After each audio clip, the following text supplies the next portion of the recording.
Guys, welcome to my YouTube channel. അപ്പോൾ ഞാൻ രാവിലെ 9 മണിക്ക് എണീറ്റേ. 9 മണി ആയിപ്പോയതാട്ടോ. കാരണം ഇവിടെ ഭയങ്കര തണുപ്പ്. നമ്മൾ ചൂട് കൂടുമ്പോൾ വിചാരിക്കും തണുത്താ മതിയെന്ന്. പക്ഷെ തണുപ്പ് തുടങ്ങിക്കഴിഞ്ഞാൽ ഒരു 1.5 മാസമൊക്കെ സൂപ്പറാട്ടോ. അത് കഴിഞ്ഞാൽ പിന്നെ സഹിക്കാൻ പറ്റാത്ത തണുപ്പാണ്. അപ്പോഴത്തേക്കും നമ്മൾ എണീറ്റു, സ്കിൻ കെയർ ഒക്കെ ചെയ്തു, ചെറിയ രീതിക്ക് ഒന്ന് ഫ്രഷായി. അപ്പോൾ ഇന്ന് ബ്രേക്ക്ഫാസ്റ്റിന് കടലക്കറിയും ചപ്പാത്തിയാണ്.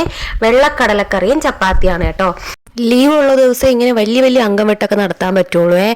അപ്പോഴത്തേക്ക് സവാള, തക്കാളി, പച്ചമുളക്, ഇഞ്ചി വെളുത്തുള്ളി പേസ്റ്റ്, മുളക് പൊടി, മല്ലിപ്പൊടി, മഞ്ഞൾപ്പൊടി, ഗരം മസാല ഇത്രയും ഇട്ടിട്ട് കടലക്കറി സെറ്റാക്കി കേട്ടോ. കടലക്കറി സെറ്റാക്കിയിട്ട് ഞാൻ പിന്നെ പോയി കുറച്ച് ചപ്പാത്തി ഉണ്ടാക്കി. എനിക്ക് 2025 അത്ര വലിയ വർഷമൊന്നും അല്ലായിരുന്നേ. സന്തോഷവും ദുഃഖവും എല്ലാം ഉണ്ടായിരുന്നു കേട്ടോ. ദുഃഖമായിരുന്നു ഏറ്റവും കൂടുതൽ ഉണ്ടായിരുന്നത്. പക്ഷെ എന്നിട്ടും ഞാൻ അതിൻ്റെ ഇടയിൽ ചെയ്ത നല്ല കാര്യമായിട്ട് എനിക്ക് തോന്നുന്നത്, ഞാൻ 2025 ഡിസംബറിൽ യൂട്യൂബ് ചാനൽ തുടങ്ങിയതാട്ടോ. പക്ഷെ ഞാനിപ്പോൾ എന്നെ ഹാപ്പി ആയിട്ട് ഞാൻ അതിൽ വീഡിയോസ് ഇടുന്നുണ്ട്. നിങ്ങൾക്ക് വീഡിയോസ് ഇഷ്ടപ്പെട്ടാൽ എന്നെ ലൈക്ക് ചെയ്യുക, സപ്പോർട്ട് ചെയ്യുക, കമൻറ്റ് ചെയ്യുക ഒക്കെ ചെയ്യണം കേട്ടോ. ബെൽ ബട്ടണിൽ ഓൾ എന്ന ഓപ്ഷനും കൂടി ടൈപ്പ് ചെയ്യണേ. അത് കഴിഞ്ഞ് ഞാൻ പോയി ചായ ഇട്ടു. അതിനുശേഷം നമ്മൾ ബ്രേക്ക്ഫാസ്റ്റ് ഒക്കെ ഉണ്ടാക്കിയ പാത്രങ്ങൾ ഉണ്ടായിരുന്നേ, അതൊക്കെ കഴുകി വെച്ചു. നമുക്കിന്ന് കുറേ പണിയുണ്ട് കേട്ടോ. ഒന്ന് ലീവല്ലേ.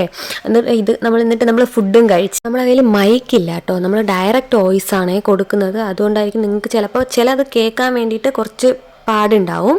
അത് കഴിഞ്ഞിട്ട് നമ്മൾ ചോറ് വെച്ച് കേട്ടോ. ചോറ് ഒരു 10 മിനിറ്റ് വേവിച്ചിട്ട് നമ്മൾ റൈസ് കുക്കറിനകത്ത് ഇറക്കി വെച്ചിട്ട് അപ്പോഴത്തേക്കും നമ്മൾ ചോറുണ്ടാൻ നേരത്ത് അത് നല്ല വെന്തിരിക്കും. അതിൻ്റെ ഇടയിൽ നമ്മൾ ഒരു ഓംപ്ലേറ്റും കൂടെ അടിച്ചു കേട്ടോ. ഓംപ്ലേറ്റും കൂടെ ഉണ്ടാക്കി കഴിച്ചു. അതിനുശേഷം നമുക്ക് മാർക്കറ്റിൽ പോകണം. നമ്മൾ ലീവുള്ള ദിവസം മാത്രമേ മാർക്കറ്റിൽ പോവാറുള്ളൂ. അപ്പം ജസ്റ്റ് ഒന്ന് മാർക്കറ്റിൽ പോകണം. 2 ദിവസത്തേക്ക് മീൻ മേടിക്കണം. അതിനാണ് മാർക്കറ്റിൽ പോകണതേ.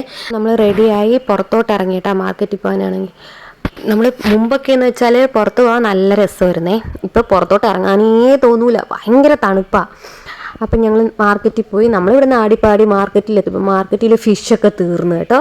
പിന്നെ കിട്ടിയ ഞണ്ടും കണവയും ഒക്കെ മേടിച്ചു റൂമിലെത്തി. നല്ല ഫ്രഷ് ഞണ്ടായിരുന്നേ. അങ്ങനെ നമ്മൾ ഞണ്ട് കറി വെച്ചു.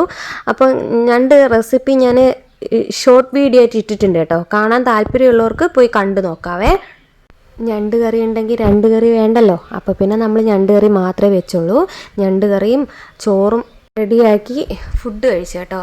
ഫുഡും കഴിച്ചിട്ട് കുറേ വേസ്റ്റ് ഉണ്ടായിരുന്നേ. നമ്മൾ ഞണ്ട് വൃത്തിയാക്കിയതിൻ്റെ വേസ്റ്റൊക്കെ കൊണ്ട് കളഞ്ഞ് പിന്നെ ഇവിടെയൊക്കെ അടിച്ചു വാരി. നിങ്ങൾക്ക് അറിയാമല്ലോ, ഞണ്ട് കറി വെച്ച് കഴിഞ്ഞാൽ പിന്നെ നമ്മളെ റൂമൊക്കെ തുടയ്ക്കേണ്ടി വരും.